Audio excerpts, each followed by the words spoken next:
Bismillahirrahmanirrahim. Assalamualaikum warahmatullahi wabarakatuh. Perkenalkan, kami dari kelompok Benga Squad.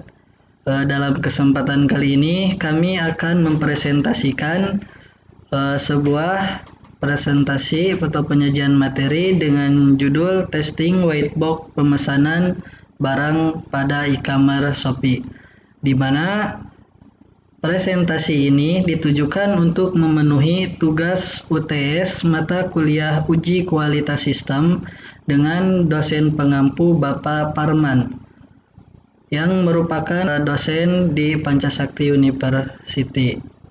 Di sini sebelumnya perkenalkan dulu kelompok Benga Squad. Yang pertama ada Yusuf Supriyadi, lalu ada Sulaiman, Hidarul Padli, Arjun Gunawan, Aris Baihaki, dan Idam Khalid. Langsung saja kepada materi yang pertama. Ini ada pengertian white box testing, di mana white box testing ini adalah salah satu cara untuk menguji suatu aplikasi atau software dengan cara melihat modul untuk dapat meneliti dan menganalisa kode dari program yang dibuat ada yang salah atau tidak. Kalau modul yang telah dan sudah dihasilkan berupa output yang tidak sesuai dengan yang diharapkan, maka akan dikompil ulang dan dicek kembali kode-kode tersebut hingga mencapai suatu dengan kode tersebut hingga mencapai sesuai dengan yang diharapkan. Materi yang kedua, di sini ada kasus yang menggunakan white box akan diuji dengan beberapa tahapan, di mana penjelasannya akan disampaikan oleh saudara Yusuf Supriyadi. Kasus yang sering menggunakan white box testing akan diuji dengan beberapa tahapan, yaitu yang pertama pengujian seluruh keputusan yang menggunakan logika, yang kedua pengujian seluruh loop yang ada sesuai dengan batasan-batasannya. Yang ketiga, pengujian pada struktur data yang sifatnya internal dan terjamin validasinya. Adapun persyaratan dalam pengujian sistem white box sebagai berikut. Yang pertama, mendefinisikan semua alur logika. Yang kedua, membangun kasus untuk digunakan dalam pengujian. Yang ketiga, mengevaluasi semua hasil pengujian, dan poin yang terakhir adalah melakukan pengujian secara menyeluruh. Untuk pengujian white box testing, saya cukupkan sekian. Untuk tahap berikutnya, saya akan serahkan kepada saudara Sulaiman. Di sini saya akan menjelaskan jenis-jenis white box testing. Basis PATS merupakan metode identifikasi yang berdasarkan pada jalur, struktur, atau koneksi yang ada dari suatu sistem. Ini biasanya disebut sebagai branch testing karena cabang-cabang dari kode atau fungsi logika diidentifikasi dan dites, atau disebut juga sebagai control flow testing. Zero Fetch, jalur penghubung yang tidak penting atau jalur pintas yang ada pada suatu sistem. On Patch, jalur penghubung yang penting atau berupa proses pada suatu sistem. Cyclomatic Complexity adalah pengukuran software yang memberikan pengukuran kuantitatif kompleksitas logika program pada konteks metode bisnis. Patch testing, nilai yang dihitung sebagai cyclomatic complexity menentukan jumlah jalur-jalur yang independen dalam kumpulan basis suatu program dan memberikan jumlah tes minimal yang harus dilakukan untuk memastikan bahwa semua pernyataan telah dieksekusi sekurangnya satu kali. Graph matrix adalah suatu berbentuk segi empat sama sisi di mana jumlah baris dan kolom sama dengan jumlah not dan identifikasi baris dan kolom sama dengan identifikasi not serta isi dan data. Selanjutnya akan dilanjutkan oleh Idarul Fadli. Baik, untuk kelebihan dan kekurangan white box testing.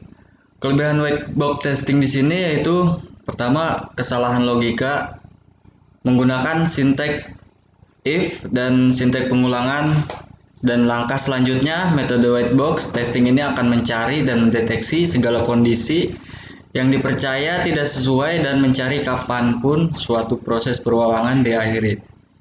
Kemudian kesalahan pengetikan, mendeteksi dan mencari bahasa-bahasa pemrograman yang dianggap bersifat case sensitive. Kemudian untuk kelemahan white box testing, pada perangkat lunak jenisnya besar, metode white box testing ini dianggap boros karena melibatkan banyak sumber daya untuk melakukannya. Oke, untuk selanjutnya akan dijelaskan oleh Aris Baihaqi. Oke, untuk selanjutnya yaitu pengujian white box testing. Pengujian white box testing adalah menguji yang didasarkan kepada pengecekan ke dalam detail rancangan. Penggunaan yang dilakukan struktur kontrol dari suatu desain pemrograman untuk dapat membagi pengujian ke beberapa kasus pengujian. Dan didapat bahwasannya white box testing menggunakan petunjuk untuk menghasilkan program yang diharapkan dan efisien. Di mana metode pengujian pada white box testing ini sering dilakukan untuk yang pertama, memberikan dan membuat suatu jaminan bahwa seluruh jalur-jalur yang independen hanya menggunakan modul minimal satu kali. Dan kedua, keputusan yang sifatnya logis dapat digunakan di semua kondisi true atau benar atau false atau salah. 3.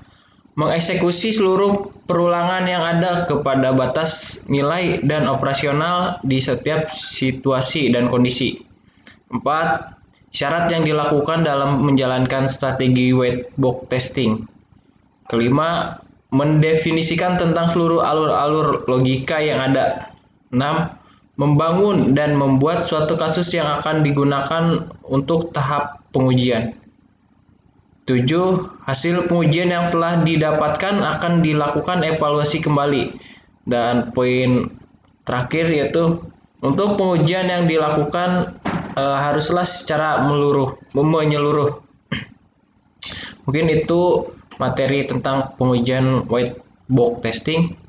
Mungkin untuk detailnya kita bisa lihat di demo pengujian white box testing berikut ini yang akan disampaikan oleh Arjun Gunawan. Assalamualaikum warahmatullahi wabarakatuh.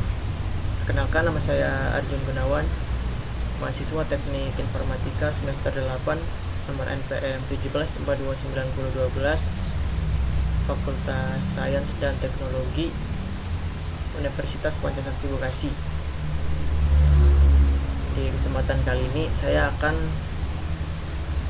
mendemokan atau membahas tentang flowchart, rule atau algoritma dari pemesanan barang di web e-commerce, khususnya Shopee, di mana pemesanan barang ini memiliki rule atau flowchart. Yang pertama,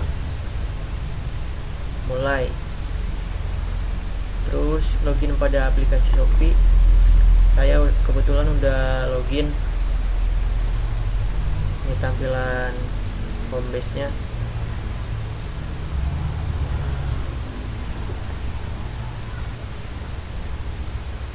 Terus tool berikutnya adalah mencari barang yang diinginkan pada kotak pencarian. Nah, di kotak pencarian kita mencari barang, misalkan Chelsea bola, maka akan muncul hasil pencariannya.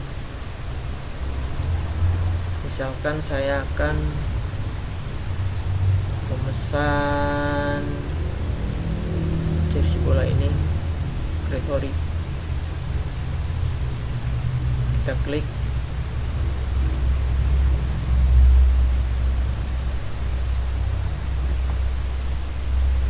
Lalu rule berikutnya yaitu setelah kita memilih barang yang diinginkan, masuk ke keranjang. Nah, setelah kita pilih barang yang kita inginkan, misalkan ini jersey bola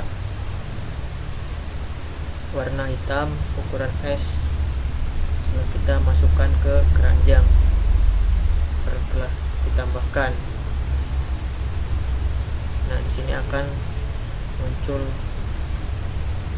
motifnya jersey bola yang tadi kita sudah tambahkan. Lalu kita lihat lagi flow chartnya atau alur diagramnya. Setelah barang dimasukkan ke keranjang, lalu kita check out. Setelah dirasa kita yakin, kita check out, kita klik dulu.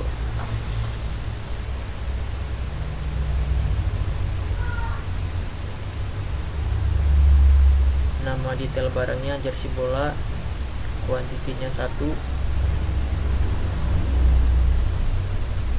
Kita klik dulu nih, klik 1. Nah, maka akan muncul harganya. Terus kita check out, lalu kita lihat lagi rule-nya. Setelah kita pilih check out dan kita sudah, nah di sini ada percabangan nih, apakah kita yakin dengan barang yang dipilih. Jika tidak, kita akan masuk ke keranjang lagi. Maaf, ini harusnya bukan masuk ke keranjang, tapi harusnya ke sini nih, memilih barang yang diinginkan lagi jika dirasa kita belum yakin dengan barang yang kita inginkan. Tapi apabila kita sudah yakin dengan barang yang nantinya kita akan beli, maka rule-nya akan berlanjut ke mengisi nama dan alamat tujuan. Nah, di sini kebetulan sudah saya isi alamat pengirimannya dan namanya.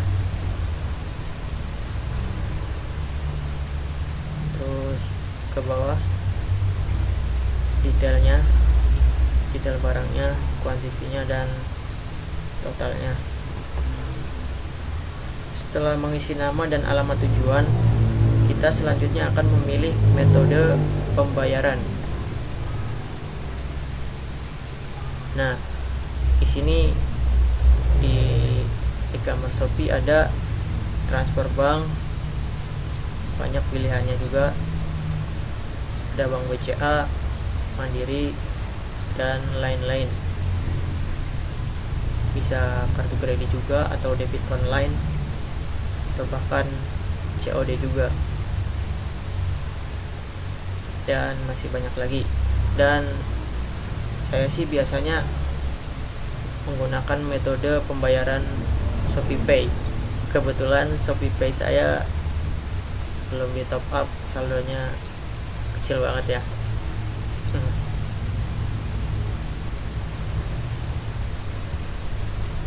Contoh kita transfer bank aja. Nah, setelah kita memilih metode pembayaran, misalkan pakai Bank Mandiri, transfer bank, sudah diklik ya. Terus sudah di sini sudah muncul tagihan. Nah, setelah muncul tagihan, tinggal kita buat pesanan. Ini kenapa saya nggak bisa klik, karena saya ya ini hanya demo saja ya, saya nggak berniat beli, jadi saya nggak bisa melanjutkannya.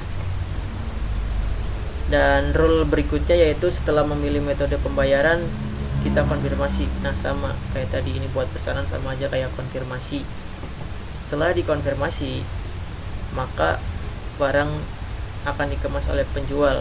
Nah, si penjualnya sudah menerima notif dari Shopee bahwa ada yang order, dan lalu si penjual tersebut langsung mengemas. Setelah dikemas, barang dikirim oleh kurir. Nah, setelah dikirim kurir, kita tinggal menunggu barang tersebut sampai sesuai dengan alamat yang kita cantumkan tadi. Sampai kita tunggu barang sampai dan udah selesai.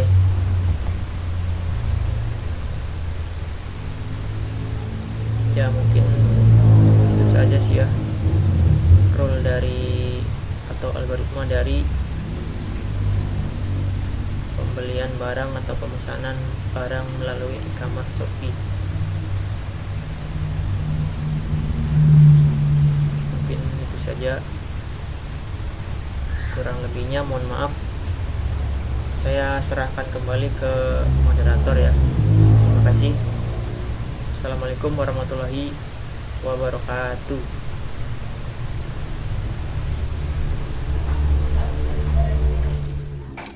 Baik, alhamdulillah. Jadi itulah beberapa penjelasan yang dapat kelompok kami sampaikan mengenai testing white box terhadap pemesanan barang di e-commerce Shopee.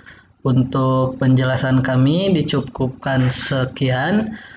Mohon maaf apabila penjelasan kami kurang menyeluruh dan kurang begitu jelas. Terima kasih. Wassalamualaikum warahmatullahi wabarakatuh.